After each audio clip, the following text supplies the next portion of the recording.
Ekira kibuuzo kyembuuza sanze muli mu kuba live kati bano sobola kuyimbira ku live abakasiddi abayimbi bo baddeyo omuyimbi yenna nayimba wano nsubira aba yayitibwa era tuba twamu sawa zino obwedde obubaka bulina nti agenda kuweereza naye yeteeketeeke kubanga twagala abantu bonna abayimbi bonna balungi naye abantu abalina ennyimba eziri ku mulamwa gw'olukuŋŋaana luno luyita lukuŋŋaana nze gyendi neta show olukuŋŋaana luno so buli Uganda erina abayimbi bangi bonna bayinza obutagwayo kuyimba but bagenda kuweereza olina abayimbi bewajja ebweru kubanga era ennaku zino kekaliko bw'otajja muyimbi bweru kuzimanya wa Nigeria oba wa sho munange ovaamu ng'oli mu ttiimu miranga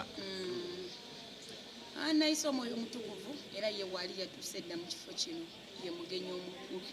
Ennyambala tulina t-shirts ezafulumye eziri ku katale ezitundibwa omuntu ayambala t-shirt eyo bw'oba togirina ogenda gisanga ku entrance weeri twagala tube uniform yabwerere kati nze agenda okugira migino mijozi gyange ojja kujja mukubeera kwa mukama temulimu kubanga bw'oba olemeredde okufuna then tetusobola tekugamba nti you go back because you don't have this t-shirt. No, you're going to come and you're going to have fun. You're going to have fun. Two, you're going to experience something new. Sitera tisekola bivulu ate bambi abantu bajje abantu tebamanyi okimanyi. People don't know hosanna joy era kyenzudde nti ekisinga okuleeta abantu ku lunaku baagala kulaba omukyalo ono yaani but above all nze sirina kyengenda bawa wabula omwoyo omutukuvu. Abayimbi abasinga baba bagenda okukola ebivulu nga ku lunaku nga luno wabula ennaku 3 kituuke bakaaba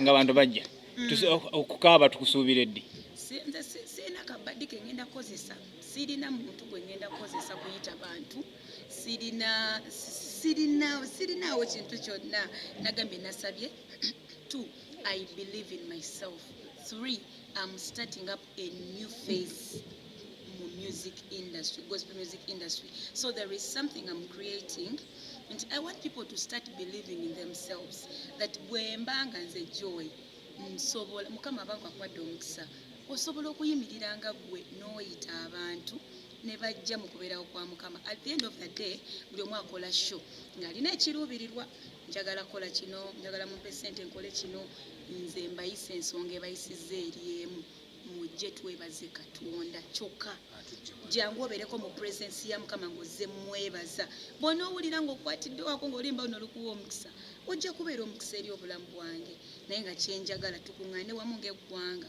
tumugambe nti Ebeneza ne leero tujjukire byonna bituyiseemu ebibi obwavu okubulwa biki tubeere mu kubeerawo kwa mukama. Abasiraamu bo tebajja bonna webalodde n'abasiraamu abaguze ettebo nga si balokole nolimba terukoma ku gundi n'ate siyinza bakwata ne bafrontinga nti because of this wano buli omu azze kwebaza mukama sibula abatulaba abantu baffe abalungi aba KTV. Thank you so much for loving Hosanna Joy. Thank you so much for supporting me from day one.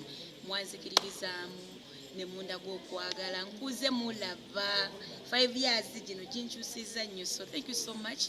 Abadde bapita mu churches zammwe abagole bange wemba nali nkuyimbiddeko ku mukolo make it a point to be here on Sunday 4th emitwalo 2 emitwalo 5 n'emitwalo 10. Come and enjoy, come have fun in the presence of God.